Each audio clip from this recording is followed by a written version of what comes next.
এটা বগের মাংস করতে। আপনি ধরছেন? হ্যাঁ, না আমার শ্বশুরে ধরছে। শ্বশুরে কি বগ এটা? এটা রাগা বগ। এটা রাগা বগ। তো এটা হচ্ছে বগের মাংস। এটা কি অনেক কয়টা বগ এখানে? একটা এত বড় বগ? হ্যাঁ, বড় বগ এটা। কেমন আসলে বগের মাংস গেলে খাইতে কেমন? হ্যাঁ, খুব মজা লাগে।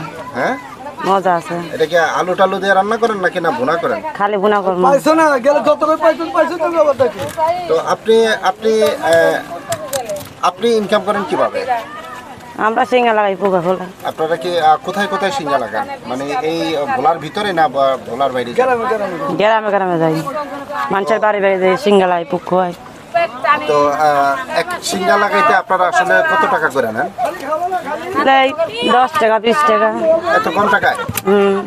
তো একটা সিঙ্গা লাগাইতে আসলে কত সময় লাগে আপনাদের? 1 মিনিট। এই সিঙ্গা লাগাইলে আসলে মূলত কি হয়? সিঙ্গা লাগালে ভালো হয়, ব্যথা কমে যায়। এটা কি শরীরে ব্যথার জন্য মূলত সিঙ্গা? হ্যাঁ, সিঙ্গা লাগালে ব্যথাটা কমে যায়। আচ্ছা, তো আপনারা যখন গ্রামে গিয়ে হচ্ছে যে সিঙ্গা লাগানোর জন্য ডাক দেন, একটু একটু ডাক দিয়ে একটু বলেন তো। ঠিক আপনারা গ্রামে বাড়িতে গিয়ে সিঙ্গা লাগিয়ে ডাক দেন না? হ্যাঁ, একটু বলেন তো, এই যে আমার দিকে তাকা। কমু। হ্যাঁ হ্যাঁ বলেন। মানুষ আছে না কইলে কেমন লাগবে? না বলেন। কই সিঙ্গা লাগাই পুক খুয়াই। আপনারা বাড়িতে গিয়ে যেমনি ডাক দেন আর কি। এইটাই তো কই। না একটু জোরে বলেন তো। জোরে বলমু? হ্যাঁ হ্যাঁ জোরে। কি ঘুমটা গেলে? ঘুমটা হবা? কই সিঙ্গা লাগাই পুক খুয়াই, মাজার ব্যথা, বাতের ব্যথা, পেটের ব্যথা। একটু সুন্দর করে বলেন। সুন্দর করে হ্যাঁ হ্যাঁ একটু সুন্দর করে আপনার বাসা বাড়িতে গিয়ে যেমনি ডাক দিয়ে বলেন না, ওইভাবে বলেন। এই সরো না তোমরা।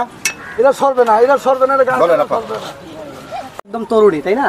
এই আপার কি মেয়ে তোমরা নাকি? ওই যাই হোক, মেয়েই তো। তো এই যে দেখলাম ফেসবুক চালাইতেছো, ব্লগ মারতেছো। এই যে ফেসবুক চালাচ্ছো, ব্লগ মারতেছো, তাই তোমাদের মন চায় না যে একটু পড়াশোনা করতে? মন চাইলে কি হবে, ডেল করে যদি পড়াশোনা নাই করতে পারে। এইটা একটু নিয়ে নাও একজনে।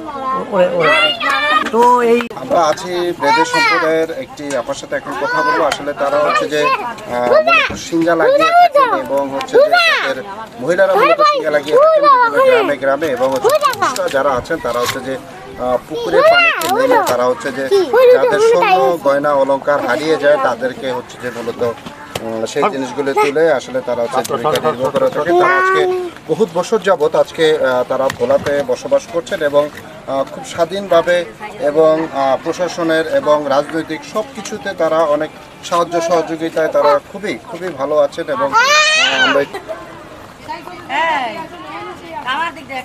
দর্শক আমরা একেবারে